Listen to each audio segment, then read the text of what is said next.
दुनिया भर में मशहूर भगवान जगन्नाथ रथ यात्रा 7 जुलाई से शुरू होगी। रथ यात्रा के दिन भगवान जगन्नाथ अपने बड़े भाई बलभद्र और छोटी बहन सुभद्रा के साथ 3 अलग अलग रथों पर सवार होकर नगर भ्रमण के लिए निकलते हैं। आइए जानते हैं कि यात्रा पूरी होने पर इन रथों और उनकी लकड़ियों का क्या होता है। ओडिशा में निकलने वाली भगवान जगन्नाथ रथ यात्रा की तैयारियां लगभग पूरी हो गई हैं।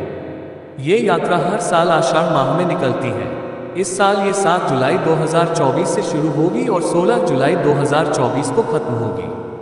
धार्मिक मान्यता है कि भगवान जगन्नाथ के रथ को खींचने वाले भक्तों को मोक्ष की प्राप्ति होती है। लेकिन यात्रा पूरी होने पर इन रथों और उनकी लकड़ियों का क्या होता है, आइए जानते हैं। जगन्नाथ का शाब्दिक मतलब है ब्रह्मांड के भगवान। जगन्नाथ जी को भगवान विष्णु का अवतार माना जाता है। रथ यात्रा के दिन भगवान जगन्नाथ अपने बड़े भाई बलभद्र और छोटी बहन सुभद्रा के साथ 3 अलग अलग रथों पर सवार होकर नगर भ्रमण के लिए निकलते हैं। हर साल इन तीनों के लिए नए रथ बनाए जाते हैं। जगन्नाथ यात्रा के रथ भगवान जगन्नाथ, बलभद्र और सुभद्रा के रथ नीम और हांसी के पेड़ों की लकड़ी से बनाए जाते हैं। इन पेड़ों का चयन भी एक खास समिति करती है जिसका गठन जगन्नाथ मंदिर करता है। इनका काम नीम के स्वस्थ और शुभ पेड़ की पहचान करना होता है। खास बात है कि रथ बनाने में कील या कांटे या किसी और धातु का इस्तेमाल नहीं होता है। हर साल कुछ तय परिवारों के सदस्य ही रथों का निर्माण करते हैं। ये लोग इस काम में किसी मॉडर्न मशीन का इस्तेमाल नहीं करते। इनमें से कई लोगों को तो औपचारिक ट्रेनिंग भी नहीं मिली होती। ये लोग पूर्वजों से मिले ज्ञान के आधार पर हर साल सटीक, ऊंचे और मजबूत रथ बनाते हैं। जगन्नाथ यात्रा के बाद रथ का क्या होता है। भगवान जगन्नाथ की रथ यात्रा मुख्य मंदिर से शुरू होकर 3 किलोमीटर दूर स्थित उनकी मौसी के घर गुंडिचा मंदिर पर समाप्त होती है। यहाँ भगवान जगन्नाथ 7 दिन तक आराम करते हैं और फिर वापस घर लौट आते हैं। ये बहुड़ा यात्रा कहलाती है। यात्रा में सबसे आगे बलभद्र जी का रथ चलता है, बीच में बहन सुभद्रा का और सबसे पीछे भगवान जगन्नाथ जी का रथ होता है।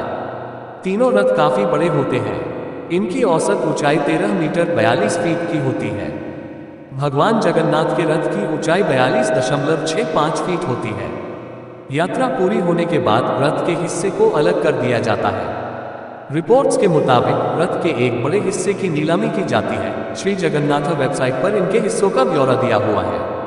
रथ का पहिया सबसे कीमती हिस्सा होता है जिसकी शुरुआती कीमत 50,000 रुपये है। रथ के हिस्सों को खरीदने के लिए पहले आवेदन करना होता है। इसके अलावा जो कोई भी इन्हें प्राप्त करता है वो इनका इस्तेमाल गलत तरीके से नहीं कर सकता। मंदिर की नोटिफिकेशन के मुताबिक खरीदार के ऊपर पहियों और बाकी हिस्सों को संभाल कर रखने की जिम्मेदारी होती है। नीलामी के अलावा रथ की बची हुई लकड़ी को मंदिर की रसोई में भेज दिया जाता है। वहां इनका इस्तेमाल देवताओं के लिए प्रसाद पकाने के लिए फ्यूल के तौर पर होता है। ये प्रसाद हर दिन करीब 1 लाख भक्तों को दिया जाता है। जिस रसोई में ये प्रसाद बनता है वो भी अपने आप में काफी दिलचस्प है।